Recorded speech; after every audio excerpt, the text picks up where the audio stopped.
bab 22. Ray memutar otak untuk meluluhkan hati ayah Anna.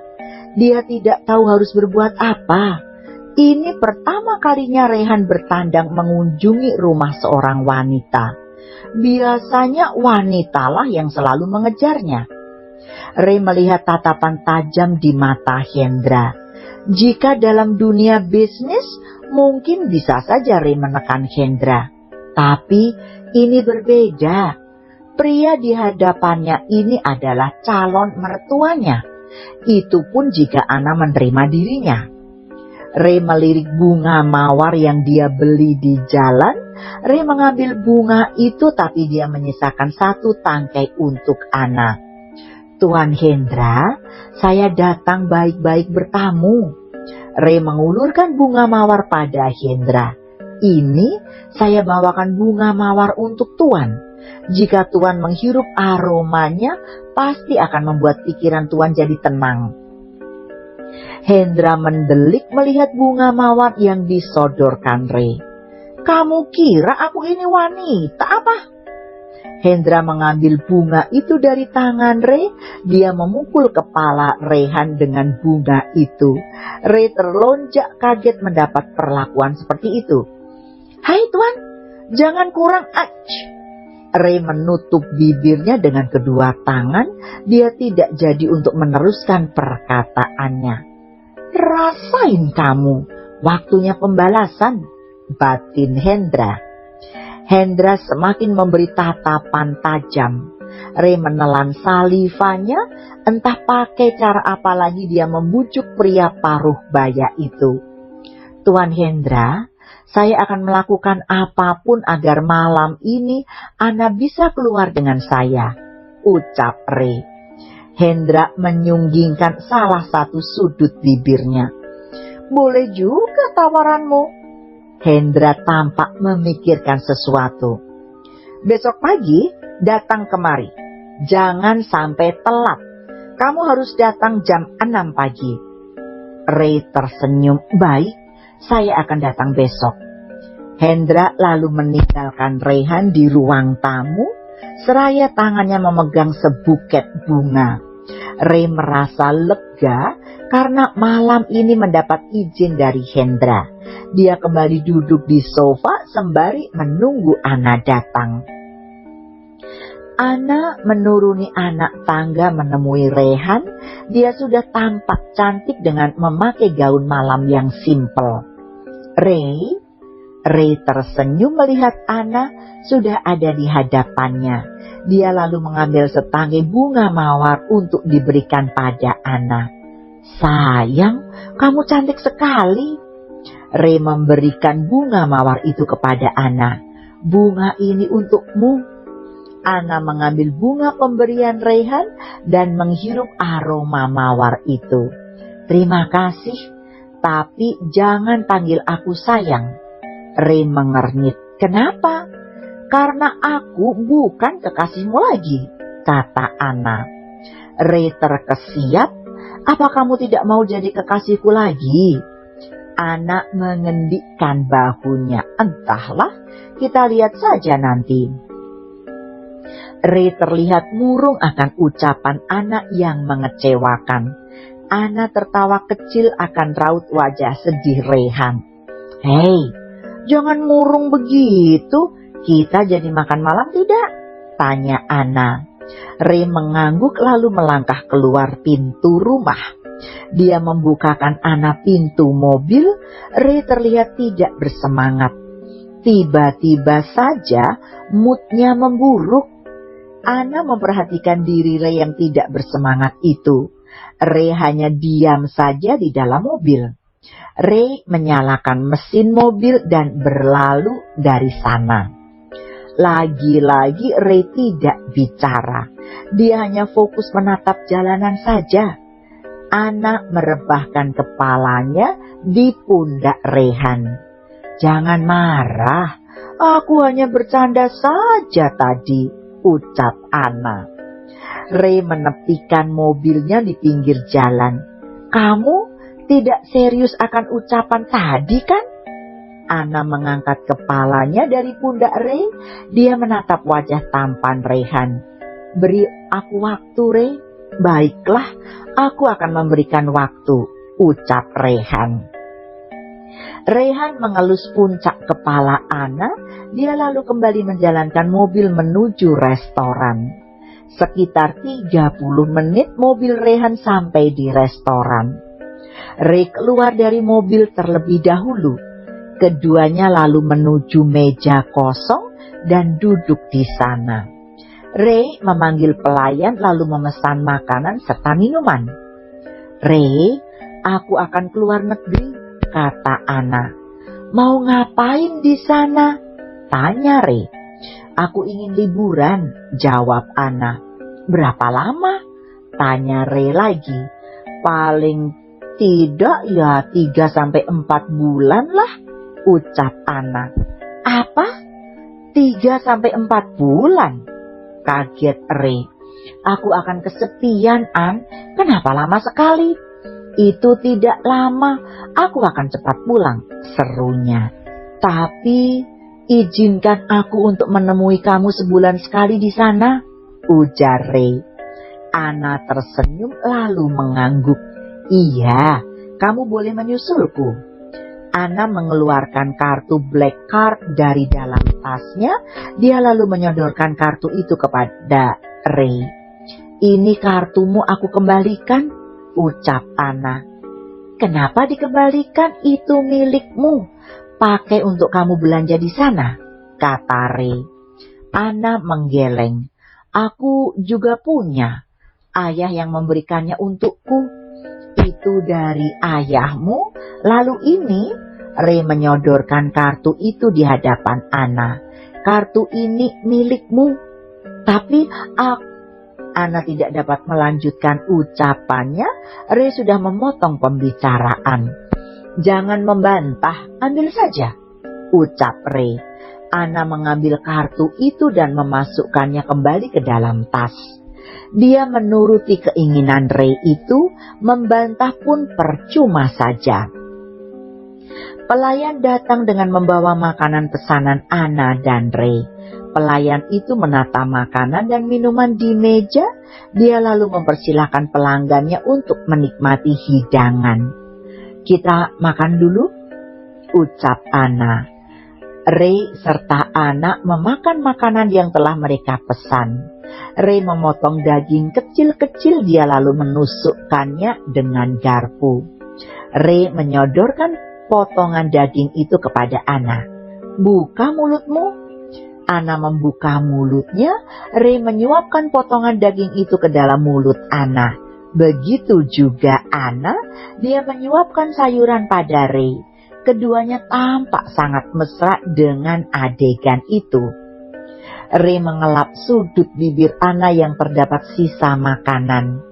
"Makannya pelan-pelan, bibir kamu ada sisa makanannya." Ana menyengir. "Iya sayang." Ray kaget mendengar kata sayang.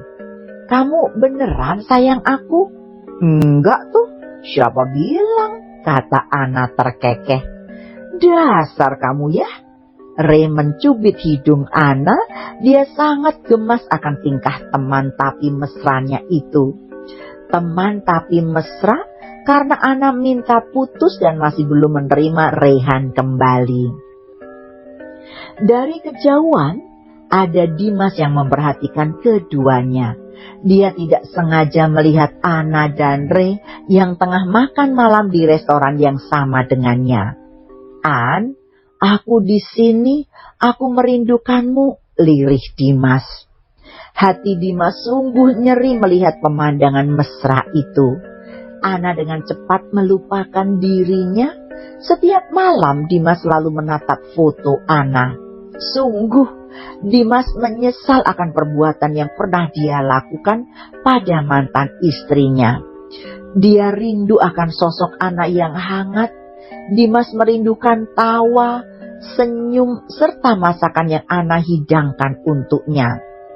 Dimas beranjak dari kursinya. Dia tidak tahan untuk melihat Ana dan Ray. Dimas bergegas keluar dari restoran. Dia menuju mobilnya dan masuk ke dalam. Dimas menutup wajahnya dengan satu tangan. "Aku menyesal, An." Dimas menarik rambutnya dengan kuat. Dimas menyalakan mesin mobil dan melajukannya. Dia melajukan mobilnya menuju sebuah pantai.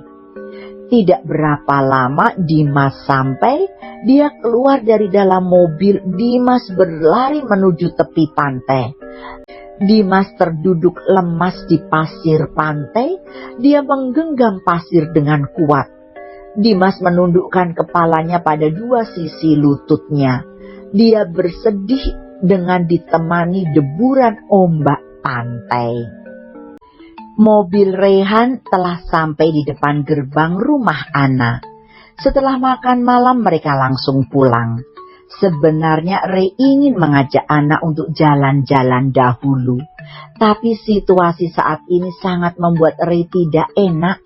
Menurut Rehan lebih mudah menemui Ana saat statusnya masih bersuami. Saat sudah berstatus janda, malah sangat sulit bagi Rehan untuk menemui bahkan menyentuh Ana. "Ray, makasih untuk makan malamnya ya," ucap Ana. "Sama-sama," jawab Ray. Ana memperhatikan Ray yang tidak bersemangat. "Kamu kenapa lagi sih, Ray? Kenapa kamu sangat susah ditemui? Hubungan kita juga tidak seperti sebelumnya," ujar Ray cemberut. Ana memutar mata malas. "Baru sebentar tidak bertemu, kamu seperti tidak bertemu bertahun-tahun saja denganku." "Bukannya begitu. Dulu setiap malam aku selalu menemanimu tidur. Sekarang menyentuh kamu saja susah," ucap Ray dengan memiringkan sudut bibirnya sebelah. Ana menoyor kepala Rehan. "Pikiranmu itu gak jauh dari hal-hal kotor. Hal-hal seperti itu adalah kebutuhan. Kamu juga membutuhkannya," ucap Ray. Ana mendelik. "Rehan, jangan dibahas lagi." Wajah Ana sudah memerah. Dia begitu malu saat Ray membahas hal-hal yang berhubungan dengan ranjang. Tidak dipungkiri, dia juga sangat membutuhkan hal itu. Ray memperhatikan wajah Ana. "Kenapa wajahmu merah?" "Ah, enggak kok, aku biasa saja." Ana mengalihkan pandangannya.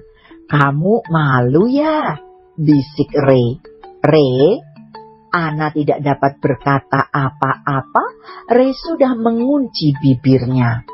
"Rehan, main nyosor aja sih," kesal Ana saat Ray sudah melepas bibirnya. "Tapi kamu suka kan? Is, sebel-sebel ah." Ana memukul pelan lengan Rehan. Rehan terkekeh dan mencubit kedua pipi Ana. "Ih, gemes banget deh." Ana mengusap kedua pipinya. "Sakit dicubit tahu ah." "Sakit ya? Sini aku kecup pipinya," ucap Ray. Ray mendekatkan wajahnya pada Ana. Saat dia ingin mengecup, kaca mobilnya diketuk seseorang. Ana dan Rehan terlonjak kaget. Ana menurunkan kaca mobilnya. Ana terbata-bata. "Ayah, dari tadi di mobil melulu, cepat masuk ke rumah," ujar Hendra. Ana dan Rehan keluar dari dalam mobil. Ray membawakan makanan kesukaan Hendra. Di perjalanan tadi dia memang singgah untuk membelikan ayah dan ibu Ana makanan. Ana yang memberitahu makanan kesukaan ayahnya. "Malam Tuan Hendra, ini saya bawakan mie ayam kesukaan Tuan," ucap Ray seraya memberikan mie ayam pada Hendra. Hendra mengambil mie ayam pemberian Rehan. "Katanya orang kaya, masa cuma mie ayam yang dibawa? Loh, ayah bukannya suka sama mie ayam?" kata Ana. Hendra terkesiap akan ucapan dari Ana. Putrinya itu membocorkan kesukaannya pada Ray. Ayah suka kok," Hendra berdehem mengembalikan wibawanya. Sok jual mahal nih ayah mertua. Besok aku bawakan mie ayam campur emas murni, batin Ray. Ray, aku masuk dulu ya. Kamu pulangnya hati-hati, ucap Ana. Ray ingin mengusap kepala Ana, tapi suara Hendra sudah menggelegar di telinga Rehan. Jangan pegang-pegang, ucap Hendra. Iya, aku akan hati-hati. Nanti aku akan telepon saat sudah sampai di rumah, ucap Ray. Ganggu orang tidur saja. Malam waktunya orang tidur, kata Hendra. Bibir Ana membentuk garis lurus. Dia begitu malu pada Rehan. Aku masuk ya, bye. Ana melangkah masuk ke dalam rumah. Rehan menatap nanar kepergian Ana tanpa pelukan terlebih dulu. Hendra menaikkan sudut bibirnya. Sudah, jangan dilihat terus, ucap Hendra. Saya pulang dulu, Tuan. Selamat malam, ucap Ray. Malam, ingat besok pagi kamu harus datang ke sini lagi, kata Hendra. Ray mengangguk iya, besok saya akan datang. Ray masuk ke dalam mobil, dia menyalakan mesin dan berlalu dari sana. Hendra masuk ke dalam rumah dengan membawa 2 bungkus mie ayam di tangannya. Lumayan nih mie ayam buat cemilan, gumam Hendra. Jam 5 pagi Rehan sudah bangun. Dia sudah bersiap untuk pergi ke rumah Ana. Dia juga sudah menelpon Diki untuk izin ke kantor. Ray menuruni anak tangga. Pelayan masih belum menyiapkan sarapan. Memang jam baru menunjukkan jam 5 pagi. Ray pergi menuju ruang dapur. Semua pelayan menunduk saat melihat kedatangan Rehan. Mereka takut jika Rehan akan marah karena sarapan belum siap. Biasanya Rehan akan turun dari kamar jam 7 pagi. Buatkan aku susu sama roti lapis saja. Aku ingin pergi sekarang, kata Ray. Baik, Tuan, ucap salah satu pelayan. Ray duduk di kursi meja makan. Dia mengotak-atik ponselnya. Malam tadi Ray memang menginap di rumahnya sendiri. Pelayan datang dengan membawa sarapan untuk Rehan. Silakan, Tuan, ucap pelayan. Ray memakan habis sarapan yang dibuat oleh pelayan rumahnya. Setelah itu Ray langsung keluar rumah. Dia menuju mobil dan masuk. Ray menghidupkan mesin mobil lalu menjalankannya. 30 menit Ray sampai di rumah Ana. Dia datang tepat jam 6 pagi. Ray keluar dari dalam mobil. Satpam menjaga langsung membuka gerbang untuk Rehan. Ray menekan tombol bel. Pintu dibuka oleh Ana. Ray tersenyum melihat wajah cantik wanita yang dia cintai di pagi hari. Ana sedikit kaget akan kedatangan Ray. Ray, kamu di sini? Kaget Ana. Aku disuruh datang ke sini oleh ayah kamu, ucap Ray. Oleh ayah? Tanya Ana. Ray mengangguk. Iya sayang. Ana merasa akan ada kejadian yang tidak mengenakan hari ini. Tiba-tiba saja ayahnya menyuruh Rehan datang pagi-pagi. Ana yakin sekali ayahnya itu akan melakukan hal-hal yang aneh. Kamu masuk dulu, kata Ana. Ana mempersilahkan Rehan untuk duduk di sofa. Dia melangkah menuju dapur untuk membuatkan minuman. Hendra menuruni anak tangga. Dia sudah memakai baju training. Sudah datang, sapa Hendra saat melihat Ray sudah berada di ruang tamu. Ray beranjak dari duduknya. Selamat pagi, Tuan. Hendra berdehem. Karena kamu sudah datang, mari ikut saya ke taman. Ray melangkah mengikuti Hendra. Mereka menuju taman di halaman belakang. Hendra memberi cangkul serta gunting bunga untuk Rehan. Kamu bantuin saya untuk mengurus tanaman ini semua. Pagi ini tugas kita adalah berkebun. Kita akan menanam bunga yang lagi viral, ucap Hendra. Rehan melongo. Berkebun? Bersambung.